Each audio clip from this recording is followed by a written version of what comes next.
Hello बच्चों, कैसे हैं आप सब? क्या हाल चाल आप सबके? तो बच्चा बाड़ी सब कुछ बढ़िया चल रहा है, मस्त चल रहा है, जबरदस्त चल रहा है। देखो आज बहुत कुछ बदलने वाला है ना? तो फटाफट से अपना पेन और पेपर निकाल लो क्योंकि आज का पूरा पैटर्न ही बदलने वाला है। अब यही सोच रहे हो कि सर क्या करने वाले हो, सर क्या कुछ बदलने वाला है, यही यही सोच रहे हो ना भाई? तो भाई सिंपल सी बात है, बताता हूँ क्या बदलने वाला है। ओहो, मेरा इक्विपमेंट ठीक है, एकदम सुपर डुपर हिट है। ठीक है, तो बच्चों देखो पहली बात तो ये कि आज हम बात करने वाले हैं कुछ सवालों की। तो अभी तक तो हम कर रहे थे कॉन्सेप्ट और उससे जुड़े सवाल। ठीक है बेटा, आज अपन पलट देते हैं वक्त और जज्बात। ठीक है, हम करेंगे सवाल और सवाल से रिलेटेड देखेंगे कॉन्सेप्ट्स को। ठीक है, चलिए। तो आज का एजेंडा बहुत सिंपल है। आज के एजेंडे में हम क्या कर रहे हैं? आज के एजेंडे में हम करेंगे सवाल से कॉन्सेप्ट। ठीक है, क्या करेंगे बच्चों? सवाल से कॉन्सेप्ट। तो मैंने सोचा है तुम लोग भी बहुत बोर हो गए होगे ना, बार बार सर कॉन्सेप्ट पढ़ा रहे हो, सर कॉन्सेप्ट पढ़ा रहे हो, सर कॉन्सेप्ट पढ़ा रहे हो, सर क्या करें हम शॉर्ट एंड लॉन्ग आंसर्स का? सर वो भी तो बहुत जरूरी है सर, है कि नहीं? तो भैया आज हम करेंगे सवाल से कॉन्सेप्ट, यानी कि हम करेंगे बहुत सारे सवाल, यानी बहुत सारे क्वेश्चंस, उनके बहुत सारे आंसर और उनसे जुड़ी कुछ मजेदार बातें। ठीक है, और लेकिन इसका मतलब ये नहीं कि आपका क्वेश्चन ऑफ द डे खत्म हो गया। आपका क्वेश्चन ऑफ द डे अभी भी चलेगा भाई। ठीक है, चलो तो सारे के सारे प्यारे प्यारे सुपर वाले अमेजिंग वाले चैंपियंस आ जाओ यार, जुड़ जाओ मेरे साथ क्योंकि हम करने वाले हैं कुछ बहुत धमाकेदार, कुछ बहुत ओपी, कुछ सुपर अमेजिंग। ठीक है, चलिए। तो बच्चों देखिए पहला सवाल क्या है। पहला सवाल कहता है कि देखो ध्यान से देखते हैं एक बार। ठीक है, जस्ट बी फोकस्ड। क्या होना है अपने को भैया? फोकस्ड होना है। ठीक, तो देखिए पहला सवाल क्या कहता है? How do you think the stereotypes about what women can or can not do affect the women's right to equality? देखिए बहुत प्यारा सवाल है। सवाल आपसे ये पूछता है कि जब आपने मन में एक प्रेजुडिस की भावना बना ली, कि एक स्टीरियोटाइप बना लिया कि महिलाएं ये कर सकती और ये नहीं कर सकती हैं, तो उनके अधिकारों पे एक बहुत ही बुरा इंपैक्ट डालता है। देखिए ऐसा क्यों होता है, इसका रीजन है। पॉइंट नंबर 1 कहता है कि जो रिगरस सोशल कंडीशनिंग है, that is enforce the stereotype that women are considered inferior to men. कहने का मतलब है कि बचपन से इस बात को सिखाया जा रहा है कि बेटा जो हमारी विमेन है वो क्या कर सकती हैं। जैसे आप फॉर एग्जांपल बच्चों की बात करिए, आप बच्चे बच्ची जो होते हैं हमारे, ठीक है, लड़का और लड़की। ठीक है, लड़का क्रिकेट खेलने जा रहा होता है, it's very normal in Indian society. लड़की क्रिकेट खेलने चली जाए तो वहां पे दिक्कत हो जाती है ना। हालांकि इतनी अमेजिंग बात है कि भाई पहली बार ऐसा हुआ है कि हमारी इंडियन वुमेन क्रिकेट टीम ने अंडर 19 वर्ल्ड कप जीता है, and hats off to them. उनके एफर्ट्स के लिए, हर एक ऑब्स्टिकल्स को पार करके उन्होंने जो है बच्चों हमारे लिए इतना बड़ा अचीवमेंट किया है ना। तो स्टीरियोटाइप क्या है कि भैया बहुत सिंपल सी बात है। अच्छा, अभी मैं कुछ वीडियोस देख रहा था T20 वर्ल्ड कप के।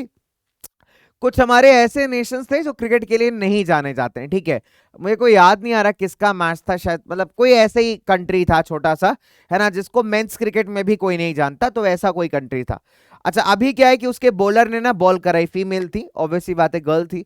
तो उसने बॉल कराई और बॉल बहुत ऐसा बच्चों वाला बॉल था, ऐसा लॉलीपॉप वाला बॉल था। एंड बैट्समैन ने मारा, और मार करके, बैटर है ना, that's the right word. So batter बोलते हैं, अभी बैट्समैन बैट्सवुमन नहीं कहते, न्यूट्रल जेंडर, मतलब न्यूट्रल जेंडर वर्ड अभी हम लोग अडॉप्ट कर चुके हैं, दैट इज बैटर। तो भाई बैटर ने क्या किया? बैटर ने उसको मारा और मार करके वो कैच आउट भी हो गया। तो लोग जो थे ना इंस्टाग्राम के उस रील के, यूट्यूब के शॉर्ट्स के कमेंट सेक्शन में कमेंट कर रहे थे विमेन, और आगे वो कप वाला कमेंट है ना, वो बहुत कॉमन मीम है, देखा होगा आपने। ठीक है, चलिए, तो उससे एक स्टीरियोटाइप कहीं ना कहीं जनरेट तो होता है, फैक्ट की बात है कि नहीं, कि भैया वुमेन है क्रिकेट नहीं खेल सकती, कोई मतलब एक स्टीरियोटाइप है, राइट। लेकिन ऐसा नहीं है यार, ऐसा बिल्कुल भी नहीं है। अगर वो इंटरनेशनल लेवल तक पहुंचे हैं तो उन्होंने कुछ मेहनत, कुछ एफर्ट्स तो किए होंगे ना। ऐसे किसी सड़क से उठा के तो किसी को आप इंटरनेशनल खिला नहीं दोगे, वो भी वर्ल्ड कप। तो कुछ ना कुछ तो उन्होंने एफर्ट किया होगा। वो एक गंदी बॉल या एक गलत बॉल से अगर हम उनको जज करने लग जाएं उनके पूरे एफर्ट्स को, तो वो गलत है। वो एक धारणा, एक स्टीरियोटाइप है जो हमने बना रखा है, राइट। और वही स्टीरियोटाइप्स कहीं ना कहीं अगर आप देखें, फॉर एग्जाम्पल आइडियली माना जाता है, देखो मैं एक एग्जाम्पल ले रहा हूं आपको, मैं ये नहीं कह रहा हूं कि ऐसा ही है। आइडियली माना जाता है कि अगर आप प्रोफेशन की बात करिए, प्रोफेशन की, तो एक प्रोफेशन जो कि विमेन को बहुत ज्यादा सूट करते हैं। ठीक है, लोगों से पूछो कि लड़की को क्या करना चाहिए, राइट।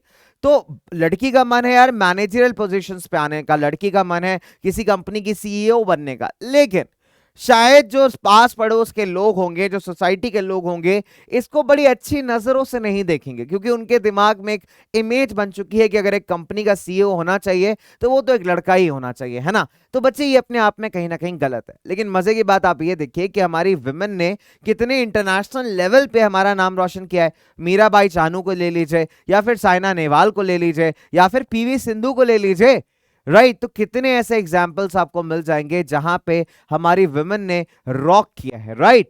चलिए, तो कहीं ना कहीं एक बहुत इंपॉर्टेंट पॉइंट ये है कि जो दिमाग को स्टार्टिंग से खराब कर दिया जाता है मेन और विमेन के रोल्स को लेकर के, वो विमेन की इक्वालिटी को काफी इंपैक्ट करता है, बिकॉज एक दिमाग में एक बात बैठ गई है कि women are inferior to men, right, जो कि गलत है। फिर it is prevalent believe that women do not have any technical skills, ठीक है, and bent of mind needed to be engineers and scientists and they are only fit for professions like teaching and nursing। तो एक दिमाग में एक बात बैठ गई कि भैया इनके पास ना जो प्रॉपर एक्यूमेन होना चाहिए, प्रॉपर इंटेलिजेंस होना चाहिए, वो बिल्कुल नहीं है कि इंजीनियर्स बन सकें या फिर ये साइंटिस्ट बन सकें, राइट। अगर ऐसी बात होती तो शायद हमारे पास कल्पना चावला का एग्जाम्पल नहीं होता, राइट। सो कल्पना चावला ऐसे स्टीरियोटाइप्स को ओवरकम करती हैं, इजंट इट बच्चों। फिर मतलब लोगों का मानना है कि भैया टीचिंग नर्सिंग अच्छे प्रोफेशन है, नहीं भाई, ऐसा कुछ नहीं है। When you talking about teaching, like अभी मैं आपके सामने खड़ा हुआ हूं, ठीक है, we are just communicating, right. हम क्या बात कर रहे हैं, हम यूट्यूब पे बात कर रहे हैं, हम कम्युनिकेट कर रहे हैं एक तरीके से, राइट, हम आपस में बातचीत कर रहे हैं, इजंट इट बच्चों, राइट। तो अगर आप देखोगे तो what we are doing here is we are creating something for you, right. On YouTube अगर मैं बात करूं तो मैं आपको पढ़ा रहा हूं, डेफिनेट सी बात है, लेकिन मैं क्रिएटर हूं, मैं किसी चीज को क्रिएट कर रहा हूं, एक ऐसा कंटेंट क्रिएट कर रहा हूं जिसको शायद आकर के आपके बड़े भैया लोग भी देख सकते हैं। जरूरी नहीं कि आप क्लास 7th में ही होने चाहिए तभी आप इस कंटेंट को व्यू करें। तो आप 7th में हो, 8th में हो, 9th में हो, 10th में हो, या फिर जॉब कर रहे हो, तब भी आप आकर के इस कंटेंट को व्यू कर सकते हैं, राइट। तो कहने का मतलब ये, और आपके बहुत सारे फेवरेट मैम लोग हैं, वो भी आपको पढ़ाते हैं, ऐसे ही कंटेंट्स क्रिएट करते हैं, है कि नहीं बच्चों। तो क्या यहाँ पे कोई पार्शियलिटी है? तो आंसर है नहीं है, राइट। अगर ये सोच लिया जाता कि नहीं भाई यूट्यूब पे तो कंटेंट सिर्फ मेन बना सकते हैं, विमेन नहीं बना सकती, तब तो यूट्यूब इतना डाइवर्स नहीं होता, लेकिन ऐसा नहीं है, राइट। तो it is an equal platform for everyone. YouTube कभी ऐसा नहीं कहता कि नहीं भाई आप विमेन क्रिएटर हो तो आप वीडियोस नहीं डालोगे, तो ऐसा नहीं होता है, राइट, ठीक है। हालांकि हम लोगों ने फालतू का एकदम दिमाग में स्टीरियोटाइप बना लिया है। जब आप बोलते हो टीचर, तो टीचर से लोगों के दिमाग में आता है ma'am, why not sir, sir भी हो सकते हैं, मैम भी हो सकते हैं, है ना। अच्छा, स्पेसिफिक सब्जेक्ट है, ये भी बड़े मजे की बात है। जब आप फिजिकल एजुकेशन की बात करोगे तो आपको हाथ में डंडा लिए सर की इमेज आएगी। मैथमेटिक्स की बात करोगे तो भी आपको हाथ में डंडा लिए मोस्टली सर की इमेज आएगी। केमिस्ट्री बायोलॉजी की बात करोगे, फिजिक्स की बात करोगे तो हो सकता है आपको फीमेल इमेजेस भी दिमाग में आएंगे, ठीक है। बट ये एक तरीके का स्टीरियोटाइपिंग है, आप ये कह सकते हैं कि that's a kind of stereotypes, isn't it बच्चों। और यही स्टीरियोटाइप्स को ओवरकम करना बहुत जरूरी है, right. So women can change the world. So this stereotype about which profession they can or cannot pursue that hinders the fight for women's equality। और यही जो stereotyping है वो कहीं ना कहीं उनका जो जंग है इक्वालिटी को लेकर के, ठीक है, समानता को लेकर के, वो उस पर बहुत बड़ा इम्पैक्ट डालता है। फिर अगर हम बात करें, it's also seen a reason कि वाई तो आर पेड लेस। अगर आप कंपैरिजन में बात करें तो कई बार ऐसा होता है कि वुमेन की और मेन की सैलरी में बहुत डिफरेंस है, यानी नेचर ऑफ वर्क सेम है, काम दोनों सेम कर रहे हैं, लेकिन दोनों को जो पैसा मिल रहा है वो मेन को ज्यादा है और विमेन को कम है। तो ये कुछ ऐसे स्टीरियोटाइप्स हैं जो विमेन्स की इक्वालिटी को इंपैक्ट करते हैं, ठीक है। चलिए, तो ये था हमारा आंसर। आई होप अब आप अच्छे से प्यारे तरीके से इसको लिख सकते हो कॉपी में। चलिए आगे बढ़े बच्चों, ओके आगे बढ़ते हैं बच्चों। आगे क्वेश्चन कहता है कि list one reason while learning the alphabet was so important for women like the Raj Sundari Devi, Ramabai, Pandita Ramabai and Rukaiya Sakhawat Hussain, ठीक है। देखिए, अगर आप बात करें रुकैया सखावत हुसैन, पंडिता रामाबाई या राज सुंदरी देवी की, तो इन सब लोगों ने अपनी ऑटोबायोग्राफीज में अपने जीवन का दुख लिखा है, right. They have presented their ordeal, मतलब जो भी इन्होंने फेस किया है उसको इन्होंने प्रेजेंट किया है बहुत ही अच्छे तरीके से, अपने ऑर्डील को, अपने प्रॉब्लम्स को बहुत बढ़िया तरीके से इन किताबों में रखा है, राइट। चलिए, so it was by learning the alphabet. Alphabet से मेरा मतलब है द लैंग्वेज, राइट। ये अगर लैंग्वेज नहीं पढ़ती, अगर अल्फाबेट नहीं याद करती, ठीक है, तो इनको पढ़ना लिखना नहीं आता। और अगर पढ़ना लिखना ही नहीं आता तो ना ही ये लेटर्स लिख पाती, ना ही ऑटोबायोग्राफीज लिख पाती, ना ही अपनी कहानी समाज को बता पाती। एक ऐसे स्ट्रगल की कहानी, एक ऐसे युद्ध की कहानी जो इन्होंने इनइक्वालिटी के अगेंस्ट, जो इन्होंने बच्चे पार्शियलिटी के अगेंस्ट लड़ी है, right. So that is why the reason, कि एक रीजन ये है कि अल्फाबेट पढ़ना जो है रमाबाई, रुकैया और सखावत हुसैन सबके लिए इंपॉर्टेंट क्यों था। चलिए आगे बात करते हैं इसी सवाल पे, थोड़ा सा आगे बढ़ेंगे देन विल टॉक अबाउट, ठीक है। चलिए थोड़ा सा आगे बढ़ेंगे बच्चों, then will talk about it. Okay चलिए, तो थोड़ा सा आगे बढ़ा जाए बच्चों, यहाँ पे लेट्स मूव फर्दर। अभी क्वेश्चन कहता है कि poor girls drop out of school because they are not interested in getting an education, explain why this statement is not true. That's a nice question. Question कह रहा है कि जो गरीब लड़कियां हैं वो स्कूल से इसलिए ड्रॉप आउट कर जाती है क्योंकि उनका पढ़ने में मन नहीं लगता। ये अपने आप में एक बहुत ही गलत बात है। क्यों? देखिए पुअर गर्ल्स जो होती हैं बच्चा, ऐसा नहीं कि अपने मन मर्जी से स्कूल छोड़ देती हो, ठीक है, बट इनको फोर्स किया जाता है स्कूल से ड्रॉप आउट करने के लिए, स्कूल्स ना जाने के लिए, because of variety of reasons, बहुत सारे रीजंस के चलते, राइट बच्चों। जैसे अगर आप गांव में देखोगे या बैकवर्ड इलाके, पिछले इलाकों में देखो, पिछड़े इलाकों में देखोगे देश के, तो जो स्कूल्स हैं वहां पे कुछ बेसिक इंफ्रास्ट्रक्चर ही नहीं है। यानी अगर आप देखने जाइए तो भैया वहां पे बिल्डिंग्स नहीं है, ब्लैक बोर्ड नहीं है, स्टेशनरी नहीं है, ठीक है, साथ ही साथ कई बार तो भैया टीचर्स भी रेगुलर बेसिस पे अवेलेबल नहीं है। अब इसका एक बहुत ही अच्छा एग्जांपल मैं आपको देता हूं। आप कभी दिल्ली एनसीआर के गवर्नमेंट स्कूल्स में आइएगा, you will feel all together different vibe. आप चाहे दिल्ली गवर्नमेंट स्कूल्स में आइए, even you come to Noida, right, so Noida का भी जो गवर्नमेंट स्कूल है, प्रॉपर गवर्नमेंट स्कूल, आप वहां पे आओ and their infrastructure is good, right? So I was really impressed. But moving on further in Uttar Pradesh, in the interior parts, right? Coming on to the interior parts, मैं interior parts में गया, कुछ known areas में, I was shocked to see. Even in fact, one of my friend was posted in one of the schools, so I just went to meet her. ठीक है, तो मैं उससे मिलने गया and I was shocked to see her and I was shocked to see the school's condition. Now the point is कि इससे पहले कि उसने गवर्नमेंट जॉब ज्वाइन किया था, she was an excellent faculty of biology, ठीक है, मतलब बहुत ही अच्छी फैकल्टी इसको मान के चलो आप, okay, teaching some good standards 11th 12th and all, and बहुत अच्छा faculty, and she used to like be wow in the classroom, मतलब मजा आता था बच्चों क्लास में। And when I reached and I looked at her, I was shocked, I mean come on, what you are doing, क्या कर रहे हो आप? And what I saw was, वो पढ़ाने के अलावा मिड डे मील सर्व करवा रही थी, ठीक है, खाना आ रहे हैं, बच्चे बैठे हुए हैं, प्रिंसिपल का आता पता नहीं है, ठीक है, और मतलब बेंचेस भी प्रॉपर नहीं है, बच्चे कुछ स्कूल यूनिफॉर्म में हैं, कुछ नहीं है, कुछ के पेरेंट्स आ जा रहे हैं, ले जा रहे हैं, सो मतलब it did not feel like a school even. I mean government schools का हालत इतना खराब, ये रियलिटी है। दिक्कत ये कि आप मीडिया में चीजें देखते ही नहीं हो, है ना, बहुत ही कम ऐसा होता है, जब स्टिंग ऑपरेशन होते हैं तब आकर के मीडिया में पता चलता है कि अच्छा भैया सरकारी स्कूल की हालत ये है। तो अगर आप भारत के लिटरेसी रेट्स के ना बढ़ने, बहुत ही एक्सपोनेंशियली ना बढ़ने के पीछे एक बहुत बड़ा रीजन ये भी है। तो क्या सरकार जिम्मेदार है? सरकार जिम्मेदार नहीं है इसकी। सरकार फंड्स एलोकेट करती है, सरकार नहीं कहती कि भैया आप इंफ्रास्ट्रक्चर सही नहीं करो, लेकिन जो बेस लेवल पे लोग बैठते हैं, जब वो पैसा खा जाते हैं बच्चों, तो कुछ भी सही नहीं होता। तो यहाँ पे इंप्रूवमेंट रिक्वायर्ड है आपके ग्राउंड लेवल पे। तो अगर ग्राउंड लेवल पे काम किया जाए तो ऐसी चीजें नहीं होंगी, राइट। चलिए, बहुत सारे बार ऐसा होता है कि जो बच्चे गर्ल चाइल्ड्स के जो पेरेंट्स होते हैं उनको लगता है कि लड़की को एजुकेट करना इंपॉर्टेंट नहीं है, बिकॉज लड़की का तो अल्टीमेट एम क्या है भैया, शादी कर लो। और ये मैं अनएजुकेटेड पेरेंट्स की बात नहीं कर रहा हूं, मैं बात कर रहा हूं एजुकेटेड पेरेंट्स की भी। इंडियन सोसाइटी एक बड़ी कॉम्प्लेक्स सोसाइटी है ना, जहां लड़की की उम्र 24 या 25 साल होती है, उनके पेरेंट्स शायद बिना पूछे कई बार मल्टीपल मैरिज वेबसाइट्स पे, मैट्रिमोनियल वेबसाइट्स पे बच्चों की प्रोफाइल बना देते हैं। 23 साल 24 साल की बच्ची, I think she has lot more to do, right. उसको लाइफ में अभी उस लड़की को ना 23-24 साल की एज में उसका एजुकेशन भी पार्शियली कंप्लीट हुआ है, राइट, और आई थिंक उसको बहुत कुछ एक्सप्लोर करना है लाइफ के अंदर। तो हालांकि सिनेरियोस चेंज हो रहे हैं, लड़कियां इंडिपेंडेंट बन रही हैं, लेकिन आज भी बहुत सारे लोगों के दिमाग में एक बहुत ही घटिया सोच, जिसको आप कह सकते हैं, अभी भी चलती है कि लड़की का अल्टीमेट एम है कि लड़की को तो शादी करके जाना है। मतलब व्हाई नॉट, लड़की को किसी अच्छी फील्ड में जाना है, लड़की को कुछ बड़ा करना है, लड़की को कुछ अचीव करना है, why not, these are the priorities. It's just because कि इस तरीके का माइंडसेट हम सालों से फ्रेम करते आ रहे हैं, ठीक है।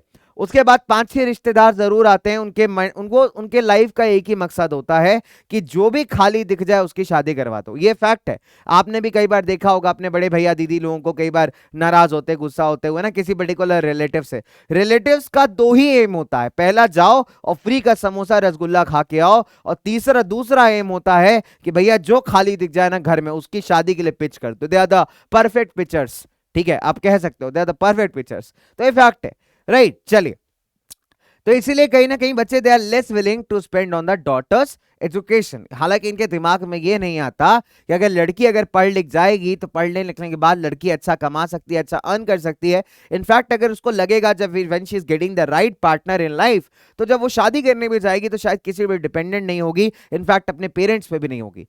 तो ये कुछ चीजें हैं जो सीखनी बहुत जरूरी है। चलिए, सवाल उठता है कि can you describe two methods of struggle that the women movements used to raise issues if you had to recognise a struggle against the stereotypes about what women man can or can not do, what method would you employ from the ones that you have read about? Why would you choose this particular method? So एक अच्छा सवाल है, right?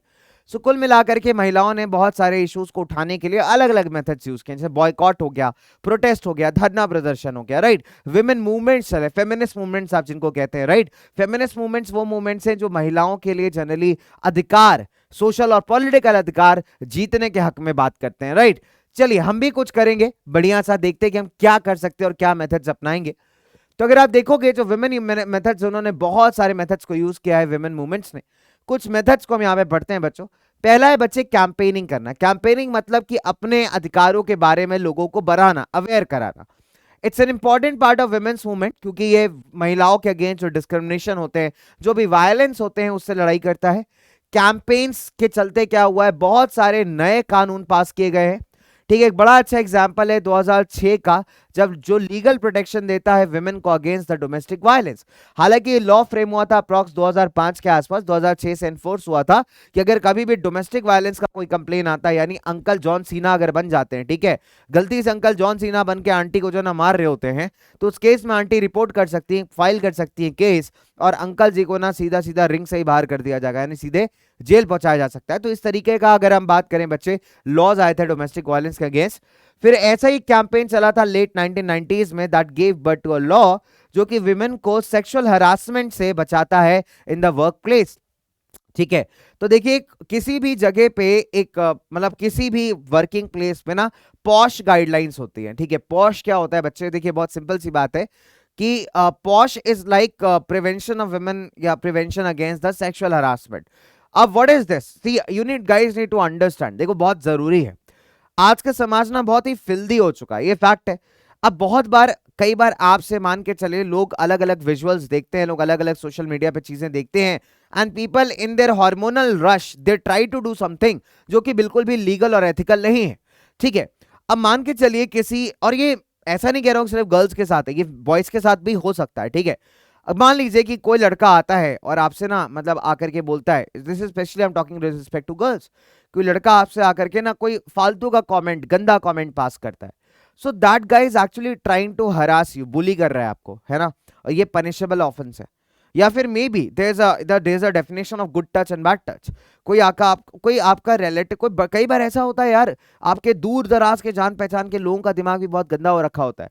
ठीक है, so there are two different ways when someone hugs you, right? जब आपको कोई गले लगाता है ना, एक होता है अफेक्शन के साथ गले लगाना, ब्लेसिंग्स के साथ गले लगाना, वो बहुत ही पॉजिटिव टच देता है ना, you have that positive feeling. Okay, so जैसे जब आपके पापा मम्मी आपको हग करते हैं तो वो आपका एक पॉजिटिव फीलिंग है। बट कोई आउटसाइडर अगर आ करके एक बहुत ही रॉन्ग वे में हक करेगा, so that will not give you a very good vibes, है ना, वो आपको बहुत अच्छे वाइब्स नहीं देगा। तो बच्चे वो एक तरीके से एक बैड टच है, अपने आप में एक बैड टच है, राइट? या फिर कोई आपसे बहुत बेकार की बातें करता है, कुछ ऐसी चीज, ऐसे टॉपिक को लेकर डिस्कस कर रहा है जो कि आपको अनकंफर्टेबल फील करा रहा है, राइट? सो इस तरीके के कोई भी चीजें बच्चे, that comes under this kind of sexual harassment, right? और 1990s में जब इसके अगेंस्ट कैंपेनिंग की गई तो एक लॉ बनाया गया that protects women against such kind of thing, खासकर वर्क प्लेस के अंदर, राइट? सो वर्क प्लेस में जहां आप काम कर रहे हैं या जहां पे भी आप हैं बच्चे, इस तरीके की कोई भी चीजें कर नहीं सकता, that's a punishable offence. Protest करना, धरना प्रदर्शन करना, पब्लिक प्रोटेस्ट और डेमोन्स्ट्रेशन, ये बहुत ही पावरफुल टूल्स है किसी भी तरीके के इनजस्टिस को खत्म करने के लिए, राइट? फिर इसको बच्चे और आप कह सकते हो कि बहुत इफेक्टिवली लगाया जा सकता है, विरोध किया जा सकता है स्टीरियोटाइप्स को, धारणाओं को ब्रेक करने के लिए। ठीक है, सो अवेयरनेस होगी अगर लोगों के बच्चे, बहुत सिंपल सी बात है, पीपल आर अवेयर। ठीक है, अगर लोग अवेयर होंगे, चीजों लोग पता चलेगा, लोग समझेंगे कि जो वो कर रहे हैं वो गलत है, तो डेफिनेट सी बात है द सोसाइटी कैन प्रोग्रेस, है ना, सोसाइटी बेहतर प्रोग्रेस कर सकती है और इस तरीके के जो नेगेटिव स्टीरियोटाइप्स है लोगों के दिमाग से खत्म होंगे। फिर अगर हम बात करें बॉयकॉट करना, राइट बच्चों, तो ऐसे स्टैब्लिशमेंट्स को बॉयकॉट करना जो कि महिलाओं के अगेंस्ट जो है बच्चे विद्रोह करते हैं या उनको किसी भी तरीके से डिस्क्रिमिनेट करते हैं। फॉर एग्जाम्पल अगर हम बात करें फेयरनेस क्रीम के एड्स की, ये बड़ा अच्छा एग्जाम्पल है फेयरनेस क्रीम के एड्स की, है ना। इसमें बीच में एक फ्यूड भी हुआ था शायद एक ब्रांड को लेकर के। उसने ये दिखाया कि भाई, उसमें एक बहुत पुराना ऐड था, है ना, मैं नाम नहीं लूंगा ब्रांड का। उसमें ये दिखाया हुआ कि उसका कलर डल था तो वो जॉब के लिए गई, उसको जॉब नहीं मिला, फिर उसने उस ब्रांड का क्रीम लगाया, वो गोरी हो गई, तुरंत जॉब पे रख लिया। I mean you are not talking about skills, you are talking about colour and that is racial discrimination, right. तो इस तरीके के मतलब अपना प्रोडक्ट बेचने के लिए कि आपको गोरा बनाता है। अच्छा, गोरा दिखना हर एक का फैंटेसी है। आप कभी भी देखो शादियों में जाओ, एकदम खतरनाक लोग एकदम सज वज के आते हैं, भैया आज तो गोरा दिखना है। तो गोरा is like an obsession, isn't it? Fair color is an obsession, isn't it? तो बच्चे कहीं ना कहीं अगर आप बात करोगे तो जिनका कलर फेयर नहीं है they will always feel inferior, जो कि बिल्कुल गलत है, उनको मेंटली परेशान करेगा। तो ऐसे प्रोडक्ट्स को अगर आप बॉयकॉट करते हो, ऐसे प्रोडक्ट्स का आपको विरोध करते हो, तो ये मानना बहुत ही क्लियर हो जाएगा कि भाई ऐसी चीजें हम सोसाइटी में एक्सेप्ट नहीं करेंगे। We need a more equitable type of society, right. तो एक कुछ चीजें हैं जो हम अपना सकते हैं भाई। चलें, तो इसी के साथ आ जाते हैं हमारे क्वेश्चन ऑफ द डे पे। And question of the day बहुत सिंपल है, मुझे आप ये बताइएगा, give any two examples, give examples of any two women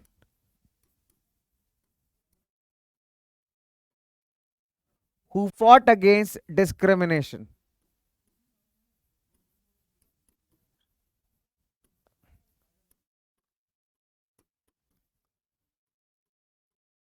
Who fought against discrimination.